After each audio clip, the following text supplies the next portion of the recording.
Udah persiapan semateng ini, bahkan udah berdoa, udah sholat tahajud dan lain sebagainya. Tapi kenapa ya Allah, waktu hari H ini kok malah aku nggak dapat petunjukmu ya Allah? Kenapa aku nggak dapat kemudahan untuk mengerjakan ini ya Allah? Apa makna di balik ini? Akhirnya aku waktu hari H itu di UTBK itu aku emosional banget.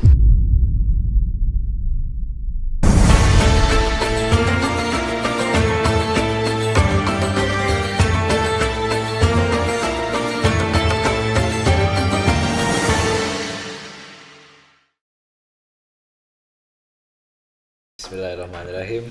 Assalamualaikum warahmatullahi wabarakatuh. Waalaikumsalam warahmatullahi. Selamat pagi, siang, ataupun sore bagi seluruh penonton dimanapun kalian berada.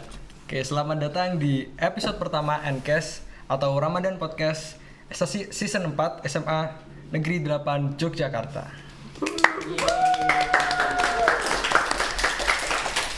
Oke guys, buat yang belum tahu ya, Ankes ini merupakan program dari Divisi Media Said Dilayota yang akan selalu hadir menemani penonton sekalian di bulan Ramadan ini. Bersama dengan saya Abi Hikam Dan saya Faris Andika sebagai host NCAS kali ini. Oke, pada episode kali ini kita akan ditemani dengan bintang tamu yang sangat spesial nih Kak Abi. Beliau adalah salah satu alumni dari SMA Negeri 8 Yogyakarta itu sendiri dan sekarang beliau sedang menempuh pendidikan di UPN Yogyakarta. Dan di sini kita akan ngobrol santai bersama bintang tamu yang sangat spesial ini tentang satu hal yang sering kita lupa ini. Apa tuh Mas Faris? Apa ya? Oke, kita di sini bakal ngobrolin tentang hakikat iman bersama Mas Levi. Ya, langsung saja kita sapa Mas Levi. Halo Mas Levi. Halo Abi. Bagaimana kabarnya Mas? Alhamdulillah sehat sampai sekarang. Sehat. Alhamdulillah sehat. Sampai sekarang. Oke, pas ada sebelumnya nih ada pepatah yang mengatakan tak kenal maka kenalan. Oke, boleh. Benar. Oke, sebelumnya agar kita ini lebih akrab satu sama lain nih, mending kita kenalan dulu nggak sih Mas? Oke. Yes. Bismillahirrahmanirrahim. Kenalin, namaku Pahlevi Al-Walid. Aku biasa dipanggil Levi. Mas Levi ya. Nah itu sepertinya Mas Levi ini pakai sesuatu yang familiar ya guys ya. Iya, guys. Kayak hampir sama ya dengan kita. Oh, iya. Sepertinya pakai korsa saing ya Mas. Jadi ini ya sebagai kenang-kenangan aja, karena dulu aku terakhir di SAI itu periode kedua waktu aku kelas 11. Itu aku dapat korsa kedua yang ini. Warnanya yang pertama mirip kayak gini, cuma yang kedua beda kan. Agak gelap ya. Agak gelap. Ya sebagai momen kenang-kenangan aku pengen pakai baju ini kembali ke sini. Angkatan berapa Mas? Aku angkatan 2024. Jadi sekarang aku lagi menjadi mahasiswa semester 4 di Teknik Kimia UPN. Insya Allah, teknik kimia teman-teman. Teknik kimia. Teknik Kimia UPN.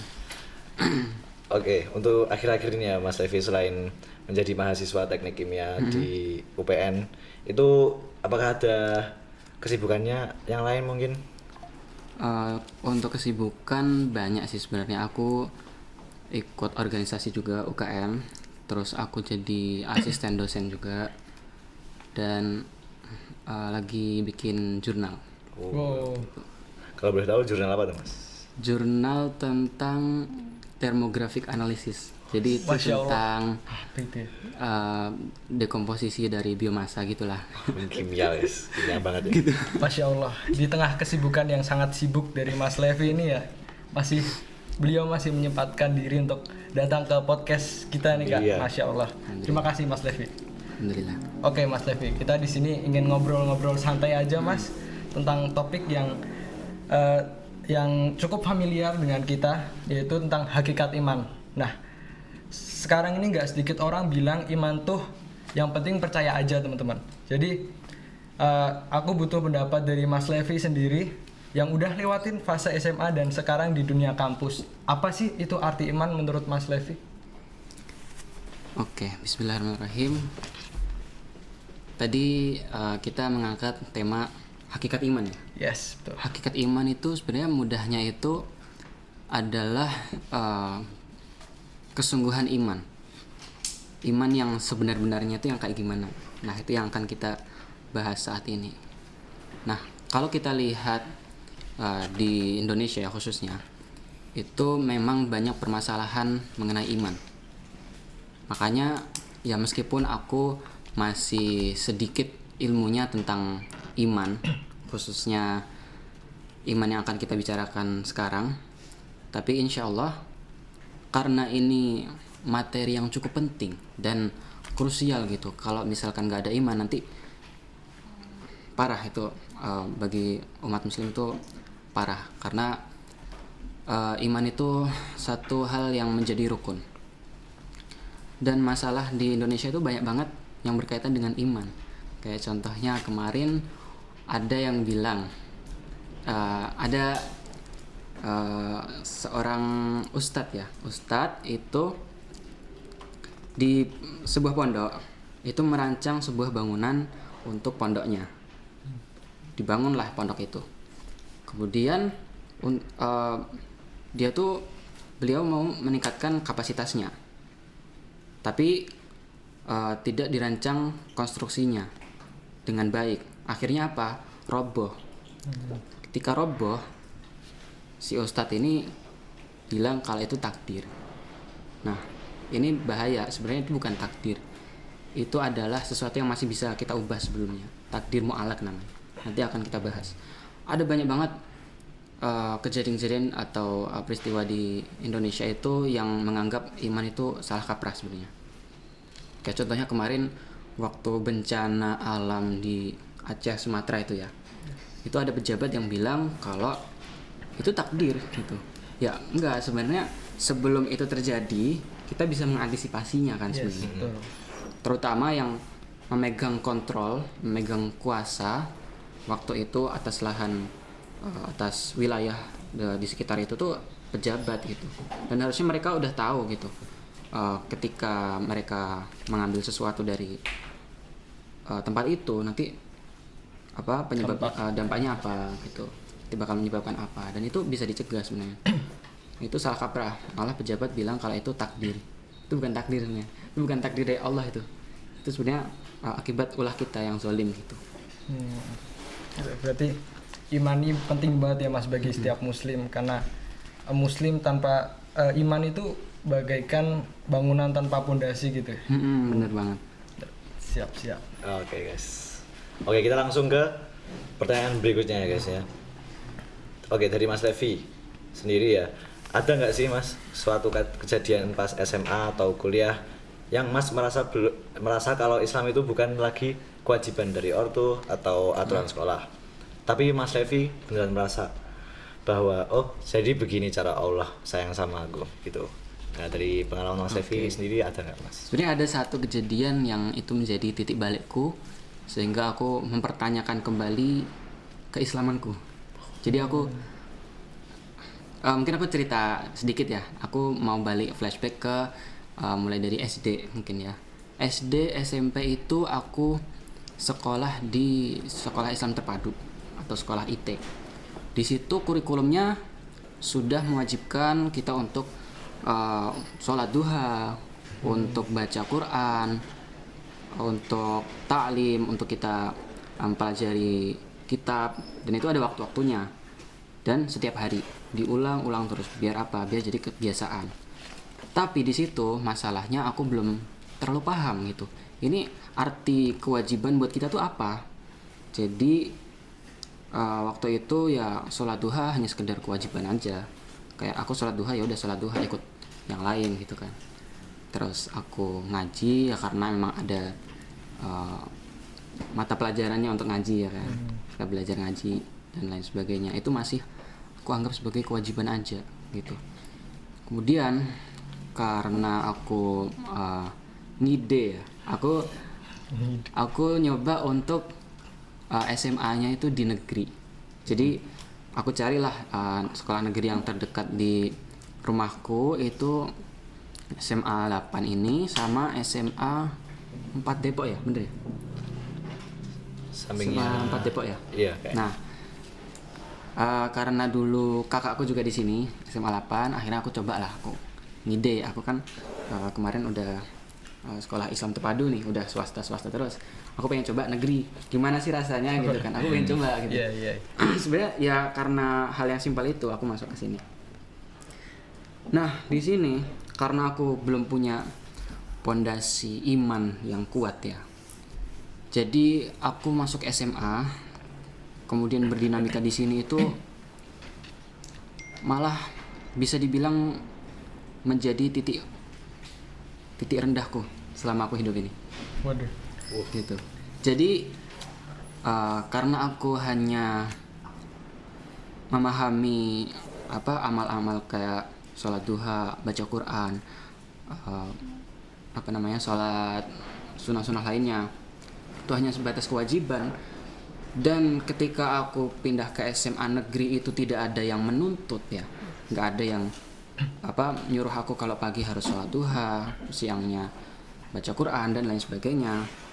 Akhirnya aku terbawa oleh lingkungan, which is lingkungan negeri itu beda banget. Kan yes. Dulu aku SD SMP itu kan dipisah ya, Yeah. antara akhwat sama ikhwan itu dipisah. Tapi di SMA ini nggak dipisah. Akhirnya Yes, apa? betul. Aku kelas 10 itu shock. Aku shock, bener-bener aku kayak orang linglung gitu loh. Iya. Istilahnya.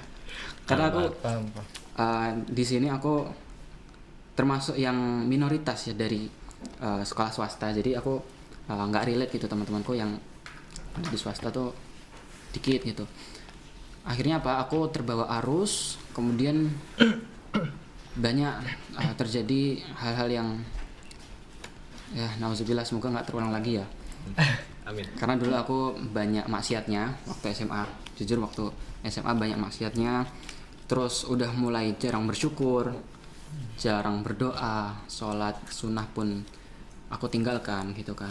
Nah itu aku, tapi di situ meskipun aku merasa aku belum meninggalkan keimananku itu, kewajibanku itu, aku masih bisa berdinamika, bahkan aktif banget di organisasi.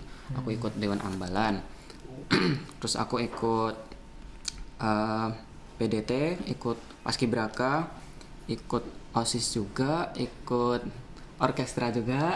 Semuanya diikutin terus teman-teman. ikut OSN juga, semua diikutin. Semua diikutin. Aku pengen nyoba semuanya nih, karena kan negeri itu kan emang macam-macam ya. Ada apa? Istilahnya ada peluang untuk kita mengembangkan diri. Nah, tapi ketika aku mulai aktif, ketika aku mulai udah ngerasa kayak wah aku ikut ini, aku ikut itu, aku ngerasa kayak aku hebat gitu. Nah, di situ aku merasa, meskipun aku kayak merasa sedikit sombong dan merasa hebat gitu ya, tapi ada satu hal yang hilang dari hatiku tuh, ada yang hilang gitu. Tapi aku nggak ngerasa. Waktu itu aku nggak ngerasa sama sekali apa sih yang hilang dari aku, sehingga aku ketika berdinamika berkehidupan di SMA itu aku yang merasa fine aja, tapi sebenarnya ada yang hilang. Aku ngerasa itu. Akhirnya apa? Puncaknya itu di UTBK.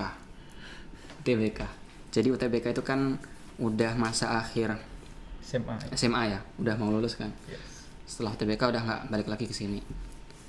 Itu aku udah mulai mempersiapkan UTBK dari 1 tahun sebelumnya.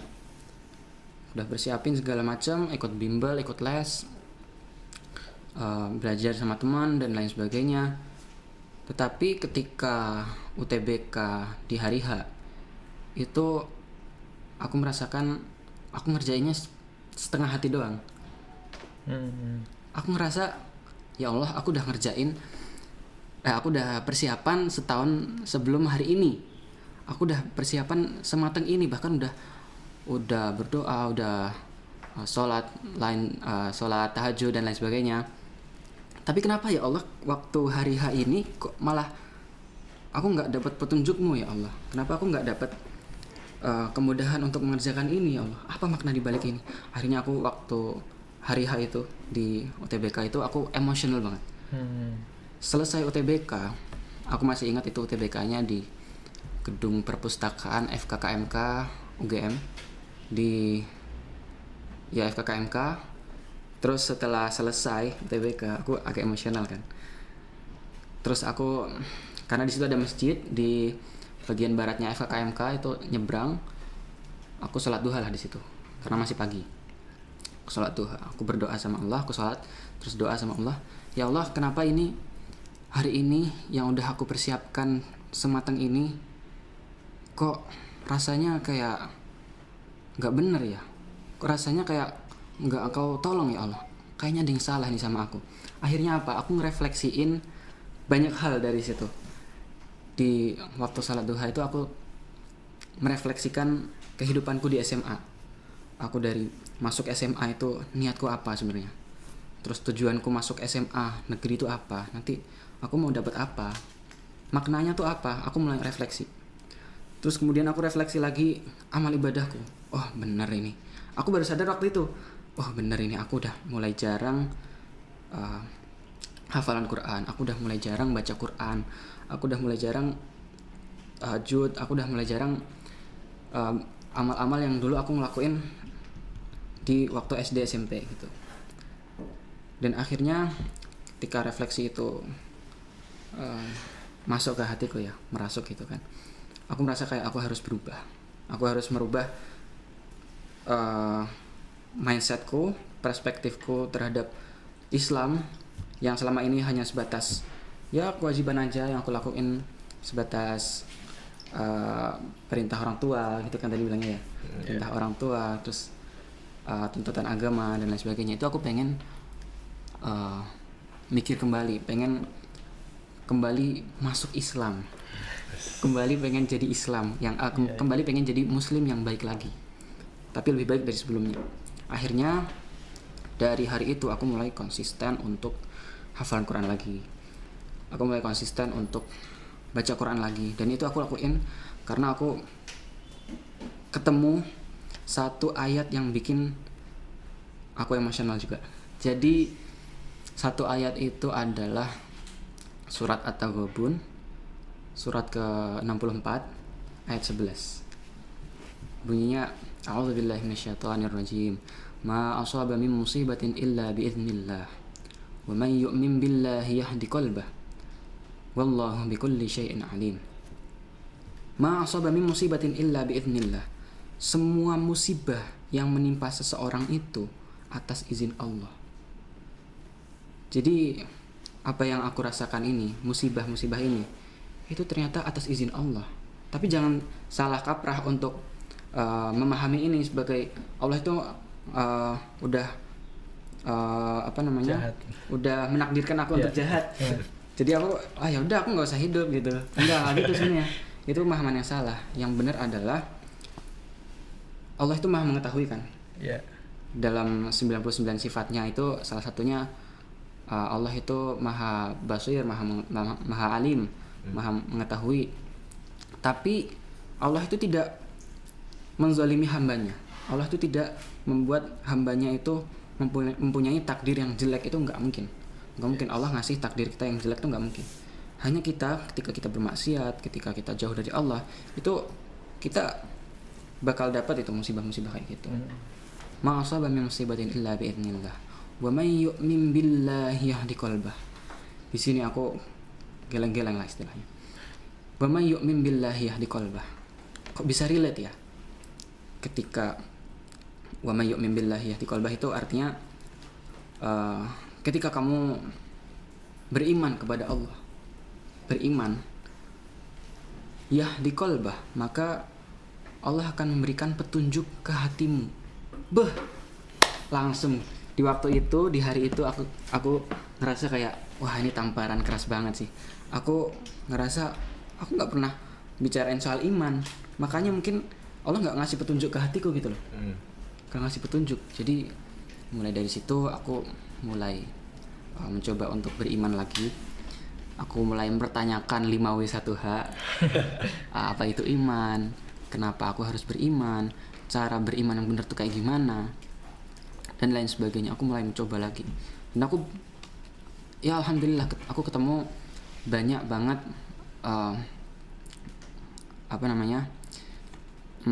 manfaat ketika aku kembali ke jalan yang benar, kembali ke jalan Allah gitu. Yaitu dimana aku ketemu surat lagi yang namanya surat Al-Baqarah ya, surat kedua ayat 216. Aku ingat banget posisinya di bagian kiri pojok sebelah atas. Bunyinya gini, A'udzubillahi minasyaitonirrajim. Kutiba alaikumul qital wa huwa kurhul lakum. Wa asa an takrahu syai'aw wa huwa khairul lakum. Wa asa an tuhibbu syai'aw wa huwa syarrul lakum. Wallahu ya'lamu wa antum la ta'lamun. Nah, ayat ini itu meredakan aku ketika pengumuman UTBK. Jadi waktu itu udah pengumuman UTBK, aku pilihan pertama pilih UGM, Teknik Kimia. Pilihan kedua pilih UPN, Teknik Kimia. Akhirnya aku diizinkan Allah untuk masuk ke UPN aja. Kenapa aku nggak dapat UGM ya Allah? Aku pertanyakan lagi itu. Kenapa aku nggak dapat UPN? Nggak dapat UGM. Kenapa aku dapat UPN? Tapi setelah aku dapat ayat ini, Al-Baqarah 216 ini, aku mulai merelakan UGM. Wa asa an takrahu syai'aw wa huwa khairul lakum.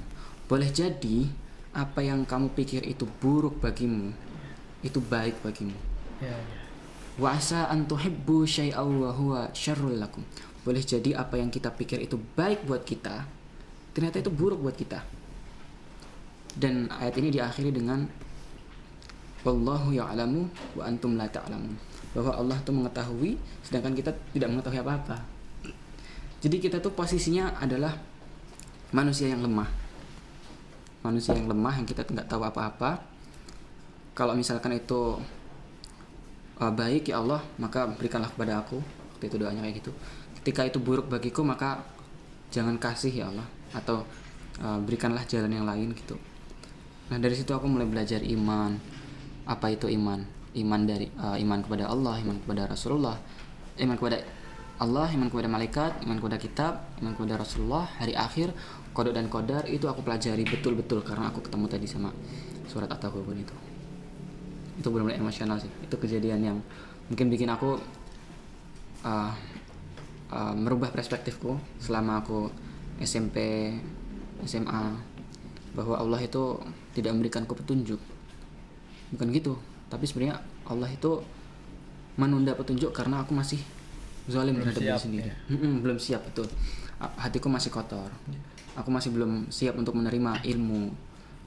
Dan itu setelah UTBK itu ada banyak banget kejadian yang bikin aku Masya Allah lah pokoknya.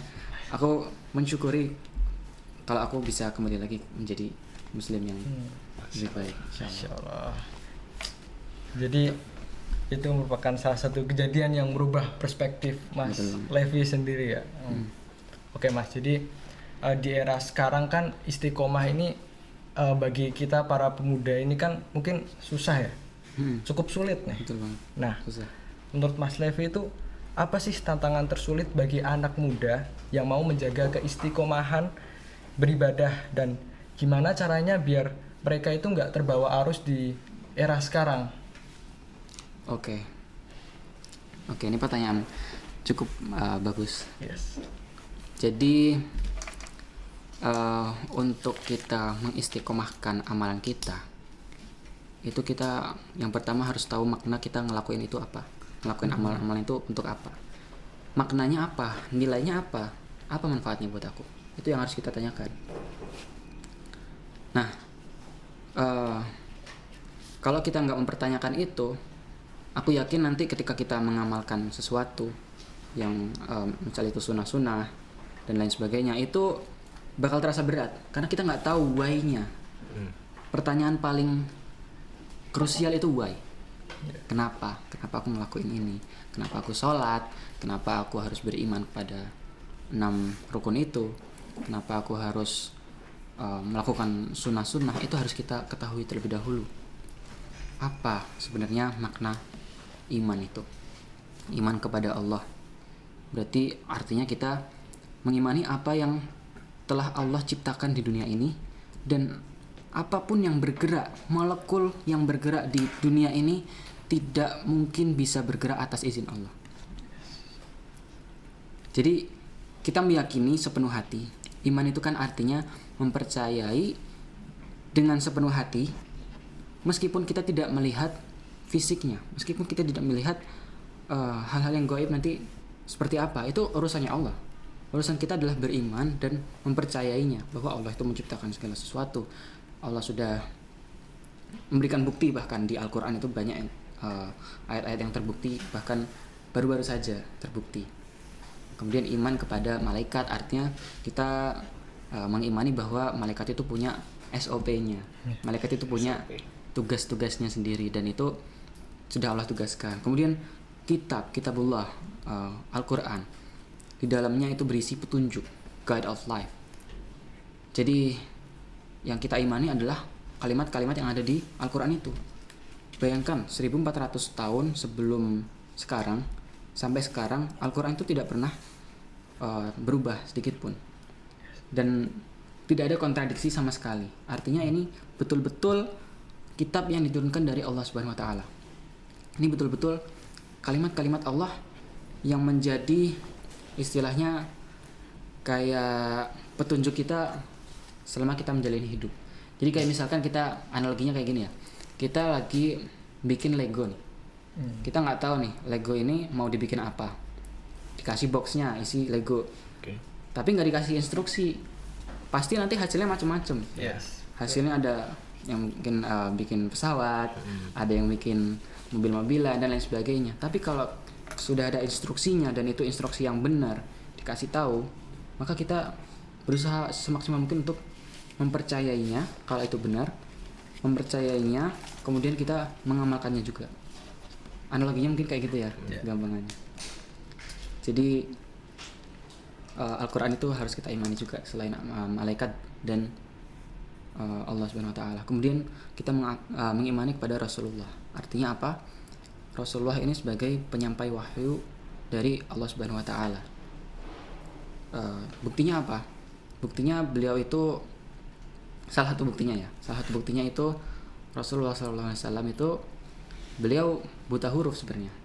Tapi gimana orang yang buta huruf bisa memberikan istilahnya nasihat yang konsisten selama 23 tahun dia berdakwah. Gimana kok beliau bisa memberikan mengubah kejahiliahan menjadi tidak jahiliyah? Itu tidak mungkin dari dirinya sendiri, dari Rasulullah sendiri, tidak mungkin. Itu pasti ada ilham dari Allah Subhanahu wa taala. Pasti Allah kasih tahu caranya gimana, apa saja yang harus disampaikan. Nah, itu kita percaya juga. Kemudian hari akhir dan qadar itu pembahasannya banyak banget. Nah, caranya istiqomah, pertama kita memahami kalau kita tuh betul-betul berada di dalam ujian. Dunia ini hanya cobaan aja, sebentar banget. Bahkan kita nggak mengetahui takdir mubram kita untuk mati itu nanti kapan. Kita nggak bisa menentukan takdir kita mau lahir di Spanyol misalnya. Gak bisa nge-booking ya? Gak bisa nge-booking. Kalau kita lahir di Arab atau di gurun pasir, gak bisa kita. Itu sudah ketetapannya Allah. Tinggal bagaimana reaksi kita, bagaimana tanggapan kita kepada yang menciptakan kita. Makanya kita harus mengimani keenam rukun iman yang sudah Allah tetapkan ini. Dan untuk cara agar tidak mengikuti arus, itu salah satu caranya adalah dengan kita contohnya ya, kayak misal waktu sholat itu, ketika sholat pasti hampir semua di antara kita pasti pernah dibisikin setan. Jadi kita waktu sholat itu malah kepikiran yang lain, kayak misalnya betul banget, tugas fisika aku belum selesai, ini tinggal nomor ini, langsung tahu gitu loh letak mana yang aku belum kerjain. Padahal sebelumnya nggak kepikiran itu. Sebelum nggak kepikiran itu, tiba-tiba kepikiran. Nah, itu ada memang setan yang menghasut kita untuk kalau di hadis yang di buku ini tuh bilang uzkur kada kalau nggak salah ya. Jadi ingat ini, ingat itu. Kita dibisikin setan untuk ingat ini, ingat itu. Tapi yang harus kita lakukan adalah, ini perumpamaan yang bagus yang dikasih tahu sama orang tuaku, sama mamaku. Kalau misalkan kita dapat bisikan-bisikan setan kayak gitu, itu sebisa mungkin langsung tutup dialognya. Langsung tutup aja, di-cut dialognya antara kita sama setan. Akhirnya apa? Kita nggak mikirin lagi hal-hal itu. Kita nggak overthink lagi. Kita hanya beramal karena Allah. Karena kita hanya mengharapkan pahala dari Allah. Kita mengharapkan ridho dari Allah. kita hanya berharap Allah itu nanti bisa menerima amal-amal kita dan lain sebagainya. Itu cara agar kita tidak terikut arus gitu. Karena lingkungan kita makin dekat kiamat itu makin hebat. Yes. Betul. Pengaruhnya itu makin hebat. Iya. Bener banget sih Mas. Jadi cara kita biar istiqomah itu dengan pertama kita harus memahami maknanya itu dulu. Ya. Gitu. We Oke. need to know the purpose. Yes, sir. Yes, sir. Yes, betul. Yes. Oke, kita langsung saja ke pertanyaan berikutnya ya guys ya. Kan sekarang lagi Ramadan nih ya Mas. Heeh. Nah Mas tuh sering nggak sih kalau pas Ramadan tuh kayak ngerasa full waktu kita tuh kayak full banget padat gitulah. Tapi nanti setelah Lebaran itu langsung turun lagi kayak wah tiba-tiba langsung renggang semua nih. Terus dan itu pun bisa ngefek ke iman kita sehingga kayak nggak konsisten pas Ramadan kita sering baca Quran atau apa. Nah itu gimana tips and triknya dari Mas Levi sendiri agar iman kita tetap konsisten? Oke. Yang kita lihat waktu bulan Ramadan ini itu kita bisa menilai seseorang ini imannya bagus apa enggak dari salat tarawihnya aja deh. Salat tarawih. Oke. Mungkin di pekan pertama itu masjid kita penuh. Iya. Masjidnya penuh, terus rame, takjil langsung habis ya dan lain sebagainya. Tapi iman yang sebetulnya iman itu diuji ketika kita sampai di hari terakhir. Hari terakhir. Hari-hari akhir, dari awal sampai akhir itu ujian sebenarnya itu dari awal sampai akhir, bukan hanya suasananya, wah suasananya Ramadan nih aku imannya makin meningkat sedikit aja gitu. Ya. Tapi nggak amalan yang lain gitu, nggak istiqomah. Nah justru untuk kita bisa mengistiqomahkan apa yang kita lakukan di bulan Ramadan itu kita harus benar-benar mengimani apa yang Allah janjikan di bulan Ramadan ini. Bulan Ramadan itu kan bulan suci, kita pahalanya dilipat gandakan dan lain sebagainya. Nah kalau kita mempercayai janji-janji Allah itu, maka Ramadan ini rasanya ringan. Ringan, yes. Untuk baca Quran 1 juz setiap hari itu ringan. Iya. Ringan. Karena apa? Karena kita udah punya iman kalau janji Allah itu benar. Jadi yang pertama kita balik lagi ke iman. Kalau iman kita udah baik, iman kita sudah kita perbaiki di bulan Ramadan itu, insya Allah nanti di bulan Syawal, bulan-bulan setelahnya itu terbiasa dan Allah kasih petunjuk untuk istiqomah. Apalagi besok di bulan Syawal itu ada puasa 6 hari ya. Ya 6 hari Mas. Puasa 6 hari itu menghapuskan dosa 1 tahun setelah dan 1 tahun sebelum kalau nggak salah. Ya. Nah itu amalan-amalan sunnah seperti itu kita biasakan lagi, meskipun bukan bulan Ramadan, meskipun lingkungan kita tidak lagi mencontohkan atau mensuasanakan iman yang baik lagi, tapi kita harus tetap berpegang teguh karena kita udah tahu iman, kita udah tahu janji Allah seperti apa. Kita sudah ibaratnya kita udah istiqomah 1 bulan, masa ditelantarkan begitu saja selama nanti ketemu bulan Ramadan lagi gitu. Jadi kita harus bisa membiasakan pada saat bulan Ramadan dan bulan-bulan berikutnya teman-teman. Oke. Jadi kan tadi kita udah bertanya-tanya nih Mas tentang pertanyaan yang udah kita siapin nih Kak. Iya. Nah sekarang kita akan membuka sesi pertanyaan yang dari Q&A yang sudah kita share dari teman-teman dan teman-teman isi di grup tadi. Ya. Oke, yang pertama nih Mas. Apakah ada tips untuk menjaga agar iman itu tetap stabil untuk Gen Z? Oke. Yes. Gen Z banget ini. Iya Gen Ya, Z Gen Z banget. banget ini, Mas. Karena kita kan rata-rata Gen Z akhir. Gen Z akhir. Sebelum ini ya pindah alpha ya. Iya. Iya. Tips gimana cara iman itu stabil khususnya untuk Gen Z. Gen Z itu masalahnya sama. Masalah kebanyakan anak Gen Z itu sama biasanya. Karena kita terexposure hal yang sama. Kita terexposure media sosial yang dimana kita tiba-tiba seabrek dapat informasi sebanyak itu dan kita nggak tahu cara ngolahnya gimana, kita harus ikutin siapa, idola kita siapa dan lain sebagainya. Masalahnya Gen Z itu sering overthinking. Yes. Oh iya. Betul banget. Overthinking. Relate. ketika memutuskan sesuatu itu overthinking. Padahal di Quran itu kalau kita baca di surat Al-Imran bunyinya fa idza azamta fatawakkal 'ala Allah. Innallaha yuhibbul mutawakkilin. Fa idza azamta fatawakkal 'ala Allah. Ketika kita sudah berniat, kita sudah tekad untuk melakukan sesuatu, innallaha yuhibbul mutawakkilin. Maka ya tekad aja, tekad dengan bulat gitu. Nanti Allah akan bantu karena Allah Subhanahu wa taala menyukai orang-orang yang bertawakal pada Allah. Orang-orang yang menggantungkan dirinya kepada Allah gitu. Nah, masalah Genji yang lain itu ya umum lah biasanya seperti malas ibadah. Tapi kemarin ada studi kalau nggak salah yaitu bahwa Genji itu termasuk generasi yang paling sering mempelajari Quran ya, paling banyak mempelajari Quran. Wow. Kalau tahu, ya. Baru tahu Saya nih. baru tahu, Mas. Nah, jadi emang karena keterbukaan informasi itu sebenarnya malah menjadi opportunity kita untuk kita mengikuti sunnah-sunnah Rasulullah agar gimana? Kalau kita mengikuti sunnah Rasulullah yang which is itu timeless.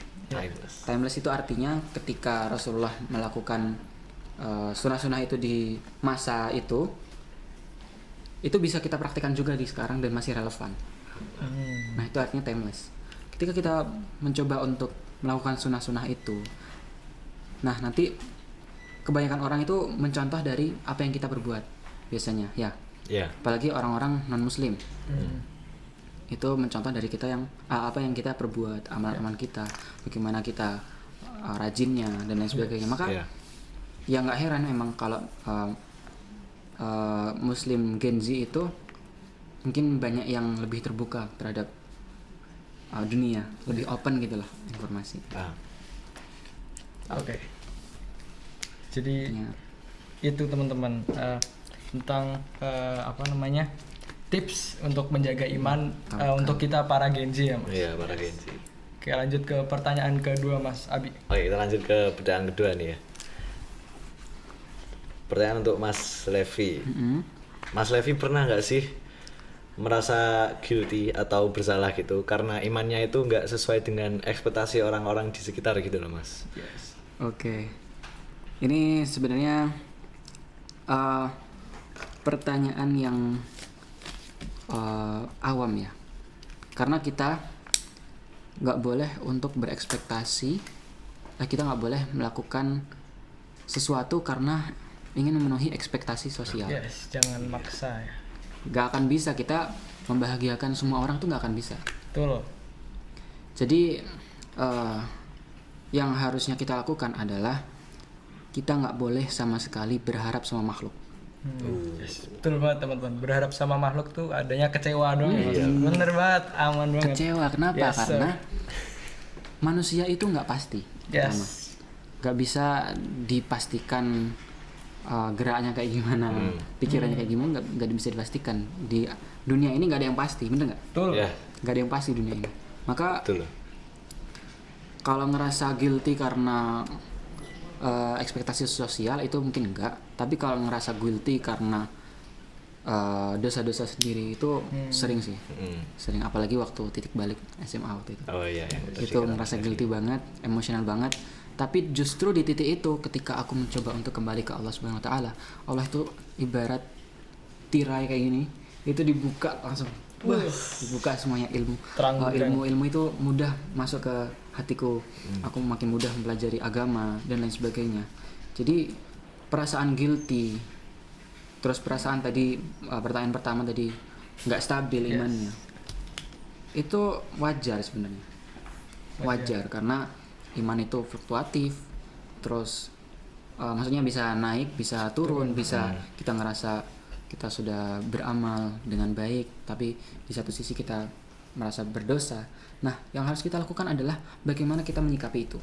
Kalau misalkan iman kita lagi naik, kita nggak boleh untuk sombong. Kita nggak boleh untuk sombong. Kita harus tawadu. Kita harus humble istilahnya ya. Humble. Kita harus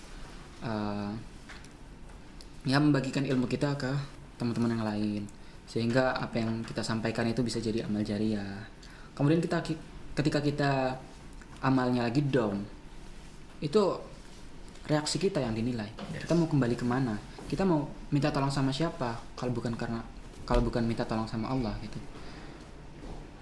Yansurkumullahu fala ghaliba lakum. Ini lanjutan ayat Al-Imran, fabima rahmatin minallahi lintalahum. Ayat selanjutnya itu yansurkumullahu fala ghaliba lakum wa yakhdhulkum faman dzalladzi yansurukum min ba'di wa 'alallahi falyatawakkalul mu'minun. Intinya di ayat itu bilang kalau misal kamu berdoa, itu kamu doa sama siapa kecuali kalau nggak sama aku, sama Allah gitu. Sama Allah. Kamu mau minta tolong sama siapa kalau nggak minta tolong sama aku gitu. Yes. Jadi apapun masalah yang kita hadapi, apapun rasa guilty yang kita rasakan, itu kita kembalikan ke Allah dengan cara kita minta tolong sama Allah. Yes. Ya Allah, tenangkan hatiku, ya muqallibal qulub tsabbit qalbi ala dini. Dan banyak banget amalan-amalan yang bisa kita lakukan untuk mentawadukkan diri agar kita bisa semakin tenang. Karena bentuk guilty itu ujian juga sebenarnya. Dan ujian itu pasti ada di dunia ini. Betul. Ujian semakin besar, maka semakin besar juga pahalanya. Yes, betul. Gitu aja. Jadi kita nggak boleh ngelakuin kita nggak boleh imannya itu kita nggak boleh merasa bersalah kalau iman kita tuh lagi turun. Kita tuh nggak boleh ikut-ikutan nggak boleh gimana ya, kita tuh nggak usah ngikutin orang lain yang imannya mungkin lagi naik, atau dalam bahasa Jawanya tuh ojo ngoyo teman-teman. Yo. Sungguh Yes. ya. Nah, itu loh. So, Karena kita melakukan sesuatu hal itu ya semampu kita. Ya, Misal, semampu kita. misal kurang ya nggak apa-apa lah. Mungkin karena Bisa ditingkatin lagi. Ya, hidup kadang di atas kadang di bawah gitu. Yes. Dan juga jangan berharap sama manusia teman-teman. Berharap hanya kepada Allah semata. Oke. Allah Akbar. Allah Akbar. Oke Mas. Lanjut. Terakhir nih Mas, ada closing statement buat teman-teman yang lagi mencari cara buat deket sama Allah nggak sih? Ada closing statement gak nih dari Mas Levi untuk teman-teman yang lagi mau deket sama Allah gitu, tapi bingung mulai dari mana? Lagi mau hijrah nih. Iya. Bingung hijrah Bingung ya? startnya di mana? Kalau bicara mengenai apa tadi? Last quote. Iya, last call. Closing statement. Closing statement. Aku kayak nggak punya dah, nggak mempersiapkan ini. Cuma ya nggak apa-apa. Ketika kita mau mendekatkan diri kepada Allah, kita harus yakin sekali lagi mengenai iman. Rukun iman itu kita harus betul-betul kuasai, kita harus betul-betul imani, kita yakini, sehingga nanti itu menjadi base kita, menjadi pondasi kita untuk kita bisa istiqomah, untuk kita bisa nanti mungkin mendakwahkan melalui perbuatan kita, melalui dakwah lisan kita dan lain sebagainya. Nah, kalau dari aku mau ngasih satu buku. Ini buku Masya Allah. Muntakhab Hadis karya Muhammad Yusuf Al-Khandalawi. Di sini isinya ini aku tunjukin ya. Di sini isinya hadis-hadis Rasulullah pilihan ulama. Jadi di sini nanti aku minta tolong buat kalian, aku amanahin kalian ya. Siap. Untuk kalian baca ini kalau bisa setelah sholat zuhur. Jadi habis sholat zuhur kalian baca satu ayat atau satu hadis yang ada di sini. Di sini ada banyak bab-babnya, ada Tebel banget ada ya, Mas, 6. bukunya. Iya. Iya, ada 6 nih. Masya Ada Allah. 6. Ada kalimat thayyibah, sholat, ilmu dan zikir, ikram muslimin, ikhlas, dakwah dan tablik. Kemudian ada menjauhi perkara yang sia-sia. Dan ini bagus banget. Ini termasuk yang membersamaiku untuk bisa hijrah hingga saat ini. Alhamdulillah. Alhamdulillah. Masya Allah. Masya Allah, benar-benar obrolan yang membuka mata ya teman-teman. Alhamdulillah. Sebelumnya nih Mas, terima kasih Mas Levi udah menyempatkan waktu buat sharing di tengah kesibukan Mas Levi yang tadi kalau aku dengar tadi tuh sibuk banget ya. Terima kasih ya Mas sudah menyempatkan diri buat sharing bareng kita di Ncast kali ini. Semoga jadi amal jariah buat Mas Levi sendiri. Amin. Oke teman-teman, karena durasi kita sudah sekitar berapa? 25 atau 30 atau 40 bahkan kita nggak tahu. Aduh, udah lama juga ya ternyata ya Mas? Iya. Nggak terasa ya? Iya, kita nggak kerasa Mas. Kami pamit undur diri dulu ya teman-teman. Oke. Pokoknya pantengin terus Uncast episode selanjutnya atau mungkin yang belum nonton episode sebelumnya itu ditonton guys karena banyak manfaat dan pelajaran yang bisa kita ambil dari video-video tersebut. Bisa membuka pikiran teman-teman.